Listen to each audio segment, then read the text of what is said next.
आज का हमारा टॉपिक है गॉस थ्योरम। और Gauss theorem one of the most important topic है फ्रॉम इलेक्ट्रोस्टैटिक यूनिट। और 2023 जो 12th बोर्ड है उसके लिए ये इंपॉर्टेंट टॉपिक है। इसी से क्वेश्चन आने वाले हैं इस चैप्टर से। तो ये होता क्या है, it states that close surface integral of electric field is equals to 1/एप्सिलॉन time charge enclose by that surface. मतलब क्या है कि अगर कोई एक सरफेस है, ठीक है, इस सरफेस में कुछ चार्ज है प्लस क्यू माइनस क्यू, तो इसके अंदर जो चार्जेस हैं इसका मल्टीपल 1/एप्सिलॉन। एप्सिलॉन क्या है? Permittivity of medium. अगर ये स्पेस में है तो एप्सिलॉन नॉट, और अगर नहीं है तो उसकी मीडियम की परमिटिविटी। तो 1/परमिटिविटी का जो मल्टीप्लिकेशन होता है charge enclose by any surface, वो क्या होता है? हमारा गॉसियन थ्योरम होता है। तो अगर मेरा कोई सरफेस है जो कि चार्ज एनक्लोज कर रहा है, ठीक है, तो उस सरफेस को बोलते हैं क्या? Gaussian surface. तो नेक्स्ट हम देखते हैं कि इसकी एक और डेफिनेशन है इलेक्ट्रिक फ्लक्स के टर्म में। तो electric flux through a close surface is equals to 1/एप्सिलॉन not time charge enclose by the surface. तो इलेक्ट्रिक फ्लक्स होता क्या है? फ्लक्स में हमने पढ़ा था phi is equals to E A, जहाँ पे इलेक्ट्रिक फील्ड लाइन जो थी वो किसी सरफेस से बाहर निकल रही थी, जहाँ पे एरिया वेक्टर का मैग्नीट्यूड था उसके साथ मल्टीप्लिकेशन में। तो यहाँ भी वही चीज़ हो रही है। यहाँ भी जो फील्ड लाइन है चार्ज के टर्म में, जो जो सरफेस के अंदर है, हम सिर्फ उसे काउंट कर रहे हैं, जैसे हम फ्लक्स में इलेक्ट्रिक फील्ड लाइन को काउंट कर रहे थे। तो इसका फॉर्मूला क्या होता है? फॉर्मूला होता है ई डॉट डी एस, यानी कि जो फ्लक्स है close integral of E vector dot D S vector is equals to Q enclose upon में एप्सिलॉन नॉट। तो ये क्लोज इंटीग्रल क्यों है? क्योंकि ये क्लोज सरफेस है, और ई वेक्टर हो गया electric field, D S vector वो सरफेस है जहाँ से ये बेसिकली चार्जेस क्या हो रहे हैं? बाहर निकल रहे हैं। और ई इनक्लोज इसलिए लिखा है क्योंकि सिर्फ वो चार्ज इंक्लूड करना है जो सरफेस के अंदर हो, डिवाइड बाई एप्सिलॉन नॉट। तो जैसे कि ये एग्जाम्पल ले लेते हैं। एग्जाम्पल में क्या है, यहाँ पे Q1, Q2, Q3, Q4 हमारे पास 4 चार्जेस हैं और ये गॉसियन सरफेस है।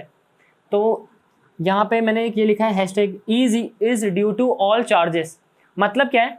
इलेक्ट्रिक फील्ड किसी भी गॉसियन सरफेस पे वैसे बिहेव करेगी जैसे उस सरफेस का नेट चार्ज होगा।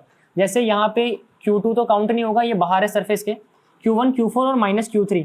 तो अगर हम इसको सम करेंगे, क्योंकि ये वैल्यू क्या है? प्लस में, मतलब ये जो सरफेस है या ये जो ऑब्जेक्ट है ये ज़्यादा कैरी क्या कर रहा है? Positive charge.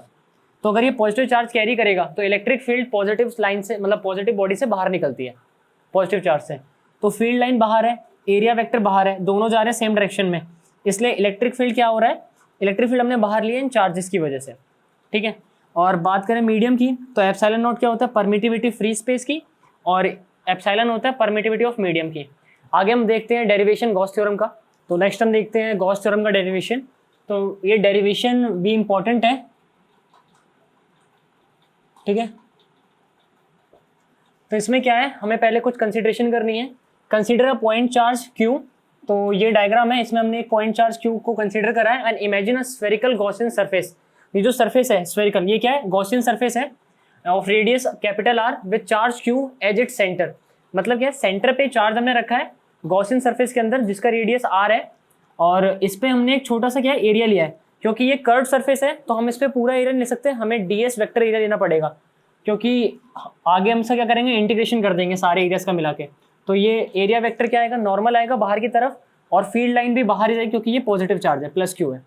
प्लस क्यू से फील्ड लाइन बाहर जाती है, दोनों के बीच एंगल कितना आ रहा है? 0 डिग्री। तो अब हमें करना क्या है? हमें इलेक्ट्रिक फील्ड निकालनी है इस पॉइंट P पे, ठीक है। इस पॉइंट P पे हमें निकाल, जो कि सरफेस के ऊपर है। तो P पे इलेक्ट्रिक फील्ड आएगा 1/4πε0 Q/r²।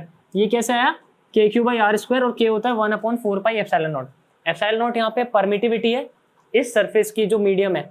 अगर ये सरफेस स्फीयर में, मतलब अगर ये सरफेस वैक्यूम में है तो यहाँ पे आएगा एप्सिलॉन, ठीक है। तो हमें इसमें प्रूफ क्या करना है? ये हमें प्रूफ करना है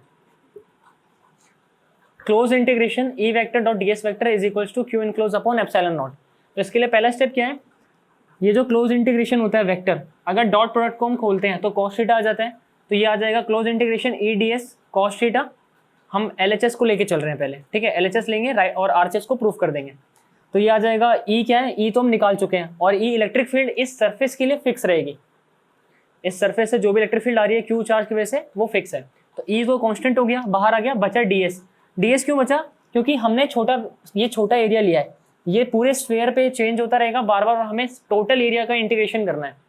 टोटल एरिया निकालने के लिए हम क्लोज इंटीग्रेशन करेंगे। E कांस्टेंट बाहर आ गया, तो E की वैल्यू हम ऑलरेडी निकाल चुके हैं, पुट कर देंगे Q/4πε0r² कैपिटल R। और ds वेक्टर, क्योंकि अगर इसका इंटीग्रेशन भी टोटल करते हैं तो ये पूरा एरिया कवर कर लेगा।